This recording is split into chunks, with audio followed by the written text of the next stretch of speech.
Assalamualaikum warahmatullahi wabarakatuh. Perkenalkan, nama saya Lydia Wahyuni dengan NIM 2004-2024 dari Program Studi Ilmu Administrasi Negara.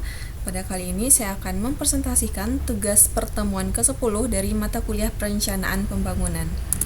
Adapun topik pembahasan dari pertemuan ke-10 ini itu mencangkup 4 poin pembahasan. Yang pertama itu mengenai sistem perencanaan pembangunan nasional, yang kedua pembangunan wilayah dan daerah, kemudian yang ketiga itu mengenai kebijakan desentralisasi, dan yang terakhir adalah otonomi daerah terhadap perencanaan pembangunan daerah. Oke, poin yang pertama yaitu mengenai sistem perencanaan pembangunan nasional.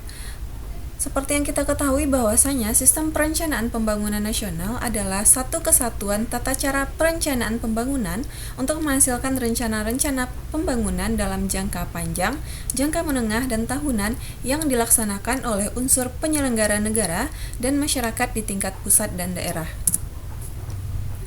Adapun tujuan dari sistem perencanaan pembangunan nasional itu yang pertama adalah untuk mendukung koordinasi antar pelaku pembangunan, kemudian yang kedua menjamin terciptanya integrasi, sinkronisasi, dan sinergi baik antar daerah, antar ruang, antar waktu, antar fungsi pemerintah maupun antar pusat dan daerah. Kemudian yang ketiga, menjamin keterkaitan dan konsistensi antara perencanaan, penganggaran, pelaksanaan, dan pengawasan. Yang keempat adalah untuk mengoptimalkan partisipasi masyarakat.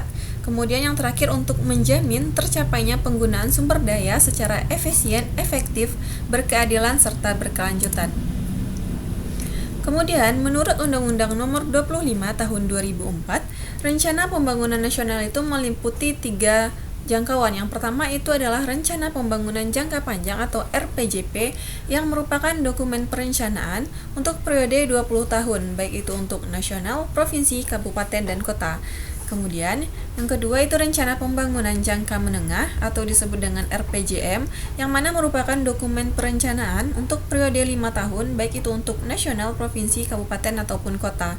Kemudian yang terakhir adalah Rencana Pembangunan Tahunan Nasional, yang merupakan dokumen perencanaan tahunan, baik itu untuk skala nasional, provinsi, kabupaten, maupun kota.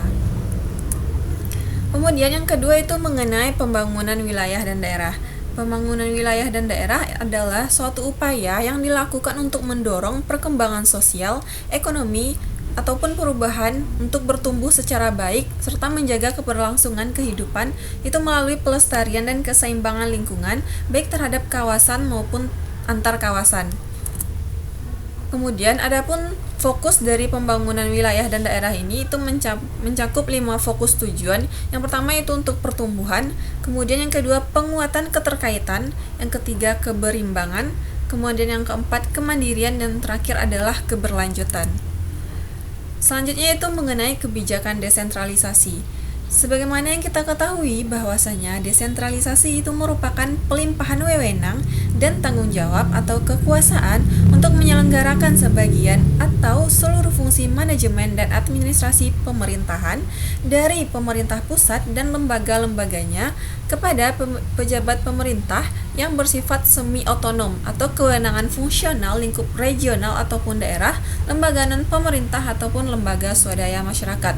Hal ini diungkapkan oleh Smith dalam Damai tahun 2011. Kemudian, otonomi daerah itu berdasarkan Undang-Undang Nomor 32 Tahun 2004, otonomi daerah itu sendiri didefinisikan sebagai penyerahan wewenang pemerintahan oleh pemerintah pusat kepada daerah otonomi untuk mengatur dan mengurus urusan pemerintahan di dalam sistem negara kesatuan Republik Indonesia. Kemudian, adapun implikasi dari otonomi daerah dan desentralisasi ini terhadap perencanaan pembangunan daerah, yaitu bahwasanya pada era otonomi daerah ini kita ketahui bahwa kewenangan pembangunan itu menjadi salah satu hak daerah. Oleh sebab itu, sistem perencanaan pembangunan itu bergeser dari sistem desentralisasi menuju sistem desentralisasi. Hal ini juga berimplikasi luas dalam sistem perencanaan pembangunan yang ada di daerah.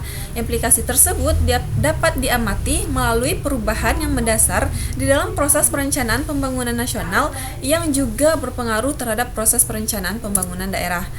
Kemudian, sejak diterapkannya otonomi daerah ini setidaknya telah terjadi 4 perubahan penting yang mempengaruhi sistem perencanaan pembangunan, di mana salah satunya adalah penerapan otonomi daerah yang menyebabkan tiap daerah, provinsi, kabupaten, dan kota itu lebih leluasa untuk menentukan rencana pembangunan mereka masing-masing.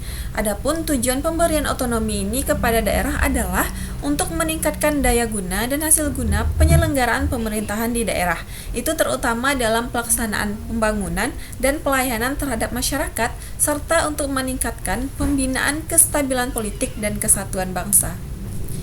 Baik, demikianlah yang dapat saya sampaikan mengenai pertemuan ke-10 dari mata kuliah perencanaan pembangunan. Mohon maaf apabila ada kesalahan. Wassalamualaikum warahmatullahi wabarakatuh.